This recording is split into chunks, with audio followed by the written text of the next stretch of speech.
Hi there, good afternoon and welcome to today's Kingston Library ebook review. I'm Fran and today the book I'm going to be reviewing is Priory of the Orange Tree by Samantha Shannon. I don't have a physical copy of the book with me today, however there should be a cover sort of over there somewhere. Yes, it is a really great book that I completely loved last year. It's probably the favourite book of mine that I read last year. And Samantha Shannon is a really brilliant author of fantasy and science fiction. She's also written another series called The Bone Season, which I'd really recommend. That's definitely really different to this book. That one's more sort of futuristic steampunk versions of London and kind of aliens and things like that. It's really really different to this. This one is definitely more high fantasy, definitely more epic fantasy. And it's really, really interesting. And what I love about it is that it has some really fantastic, strong female characters. All of the main characters in this book who are female are just brilliant and you really root for them. And it's just really excellent book. And the world building is so brilliant. It takes place across the entire world that she's created, across all the continents. And it's just really like epic, and it just spans so much distance and so much time, and it's just really, really great. It's kind of, it feels like a cross between like Game of Thrones, Pirates of the Caribbean, Lord of the Rings, but set in like the Elizabethan age kind of thing. It's really great. It's available on Overdrive as an ebook to borrow, and it could apply for a few of the categories for our adult reading challenge. It's number 15, which is the librarian recommendation. It could be number 14, which is a book that hasn't been adapted but you wish was.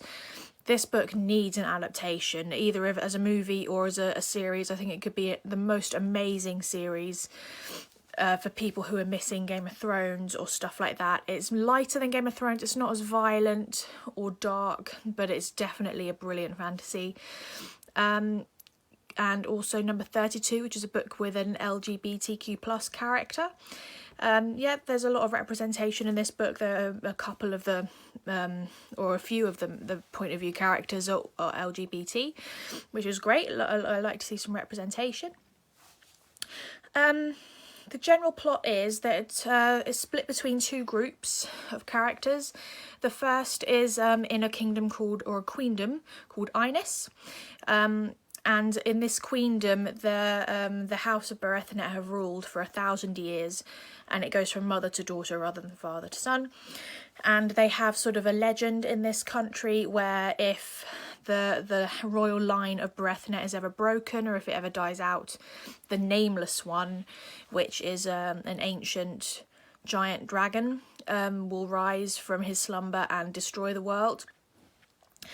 This is something that the Queen of Ines deeply believes in. And other people may not believe in him. Some people believe in the Nameless One, some don't. Some worship the Nameless One, some don't. And that's another thing that she does brilliantly in this book, is that each culture has its own sort of beliefs and its own religions, and how the religions and the legends kind of contradict one another, and they're trying to put the pieces together of what actually is true. And that's really interesting, because the kind of thing, I think religion and legends and myths and things like that is not something that goes too deeply in a lot of fantasy, and I like to see that. And anyway, so the current Queen Sabran is childless and is not married, and so to protect the bloodline, Durian is sent to protect her. She is an assassin from the Priory of the Orange Tree, which is the name of the book, and she is her job just to protect the Queen, to protect the bloodline. And across the other side of the country, other side of the world, is a girl named Tane, or a young woman who has trained her entire life to become a dragon rider. So like in Ines, dragons are considered evil and disgusting and demons, but in Seiki, which is where Tane lives, dragons are revered and they're the gods, and they're good and pure. So Tane has trained her whole life to be a dragon rider. However, the day before she is to be chosen by a dragon, she becomes privy to a crime, and she has to make a terrible choice that will determine the fate of her future.